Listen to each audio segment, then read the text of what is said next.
Bom dia! Estamos de volta com as nossas reflexões matinais à Corsa da Manhã.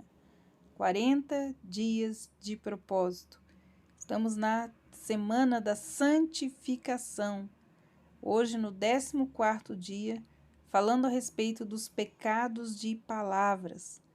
Efésios capítulo 4, versículo 31, nos diz assim: Livrem-se de toda amargura, indignação e ira, gritaria e calúnia, bem como de toda maldade. Uma trágica tendência moderna é o crescimento de número de brigas e divisões nas igrejas e nas famílias. Qual é a causa, então, deste flagelo espiritual? A causa mais óbvia é a infiltração de padrões mundanos na igreja e no seio das famílias cristãs.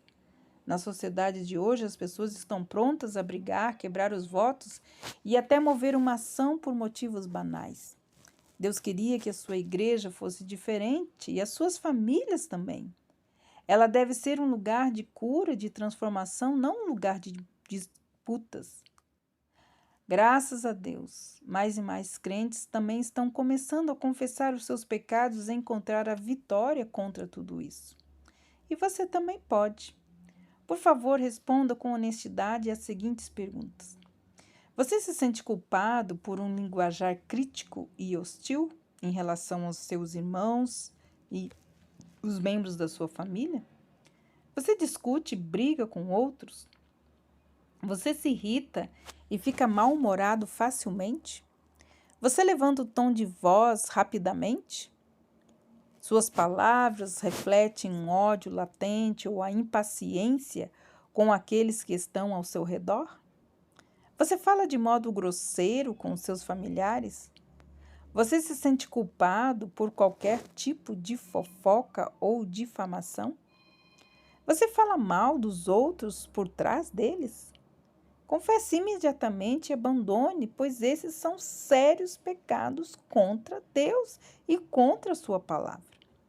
Em 1 Coríntios, capítulo 1, versículo 10, diz assim: Irmãos, em nome do nosso Senhor Jesus Cristo, suplico a todos vocês que concordem uns com os outros no que falam, para que não haja divisões entre vocês, antes todos estejam unidos num só pensamento e num só parecer. Uma das coisas mais poderosas da terra é a aliança de concordância. A palavra de Deus diz: aonde estiverem 2 ou 3 reunidos em meu nome, e se eles concordarem naquilo que estão pedindo, isso será feito. Um dos mais eficazes armas de Satanás hoje é fazer com que crentes briguem e se dividam, que membros da família briguem e se dividam. Muitas vezes os cristãos brigam por coisas que não são relevantes no reino de Deus. Um sinal incontestável de pecado e imaturidade é esse espírito de divisão, de contenda, de briga. Um dos mandamentos principais para os crentes é: amem-se uns aos outros. De acordo com as Escrituras, nós temos que colocar as necessidades e os desejos dos outros antes dos nossos. A palavra de Deus diz: sejam sujeitos uns aos outros e considere sempre os outros superior a você. É impossível ser cheio do Espírito e ter um espírito contencioso e de divisão. Se os crentes simplesmente andassem no princípio do amor, não haveria divisões e brigas. Não há nada que desonre mais a Cristo e que alegre mais a Satanás do que disputas entre o povo de Deus e suas famílias. Tragicamente, em brigas de igrejas, há certos indivíduos que parecem sempre ser a raiz dos problemas. Embora eles sejam a minoria, eles frequentemente apagam o Espírito Santo da igreja toda. Eles são rápidos em fazer de um cisco no olho do irmão, mas estão cegos para enxergar a trave no seu próprio olho. Infelizmente, porque eles normalmente são espiritualmente cegos e também imaturos, eles se convencem de que estão lutando por uma boa causa. Nossa pergunta é: e você? Você é conhecido como um pacificador, como alguém que fortalece a unidade da igreja, da família? Ou você frequentemente é parte de alguma disputa contenciosa? Você se coloca numa posição de crítico e julga para colocar todos em seus devidos lugares? É fácil para você falar das falhas dos outros e reconhecer as suas? Você faz a fé de sua igreja aumentar através de uma atitude positiva ou você a demole enfocando as suas imperfeições? Você desune o grupo ou toma partido? Você tende a fazer parte das panelinhas na igreja? Você é conhecido como aquele que vive reclamando, como alguém que se irrita facilmente com tudo? Você critica aquele que tem um gosto musical e estilo de culto diferente do seu? Esses pecados são muito sutis e de palavras, então, são frequentemente mais danosos a uma igreja e uma família que qualquer outro. Na verdade, os membros da igreja negativos podem ser um mal à comunidade. Que Deus nos revele se há essa tendência em nosso coração, essa tendência a ser contencioso, negativo, de promover a divisão. Não se desculpe ou justifique o seu comportamento. Se você for honesto na sua confissão e arrependimento, Deus pode transformar totalmente seu coração. E isso lhe dará sabedoria para lidar com as honestas e diferentes opiniões sem ficar zangado ou querer promover divisão. Deus também o levará a pedir perdão para aqueles a quem você tem ofendido. Por quê? Se você não pede perdão ou perdoa aqueles que lhe ofendem, suas ofensas também não serão perdoadas. 1 Timóteo 5,17 nos diz assim: os presbíteros que lideram bem a igreja são dignos de dupla honra, especialmente aqueles cujo trabalho é a pregação e o ensino. Pastores e líderes leigos têm sido despedidos ou maltratados por razões banais. Isto é algo que tem aumentado de forma chocante nesta geração. Certamente, quando um líder peca, ele deve sim ser confrontado. Porém, hoje, muitas igrejas têm se esquecido do princípio bíblico do respeito e honra àqueles que lideram a igreja. Em muitas igrejas, o Espírito Santo está apagado porque a congregação está pecando contra o pastor ou o líder da igreja.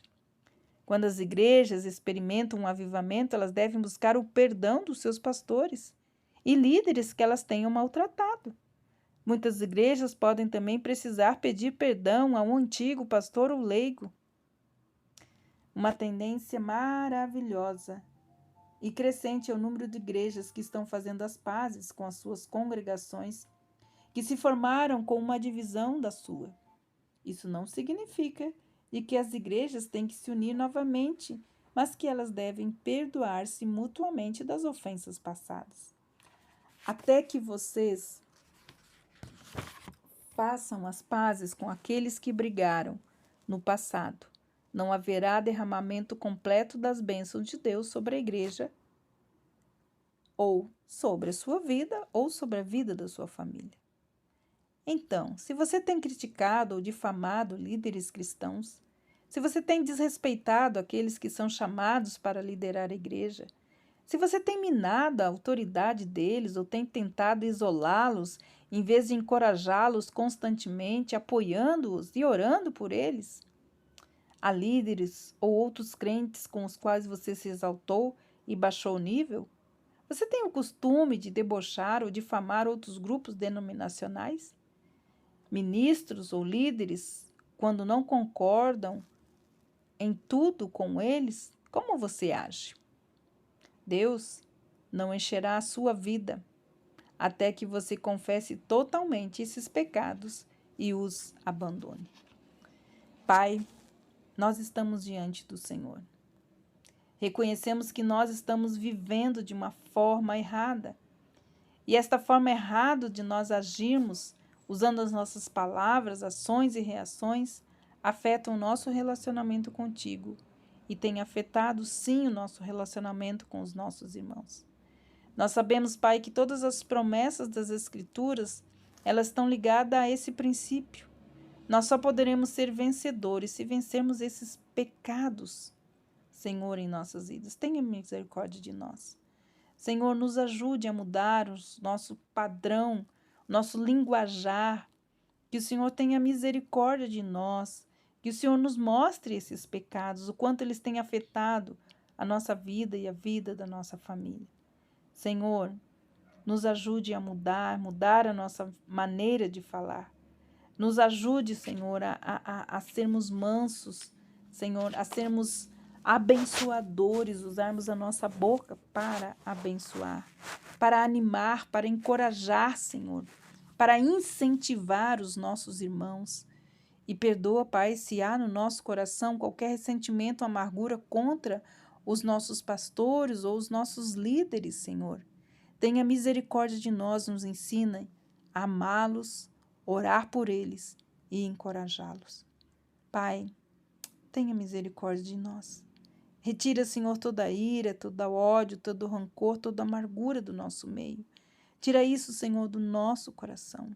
Tenha misericórdia de mim. Tenha misericórdia dos meus irmãos. Tenha misericórdia, Senhor, das nossas famílias.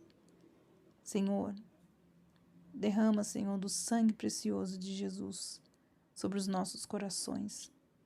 E põe, Senhor, como diz a tua palavra, um guarda em nossa boca, para que nossas palavras possam ser sábias, palavras de cura, de consolo. É o que nós te pedimos, Pai, em nome de Jesus.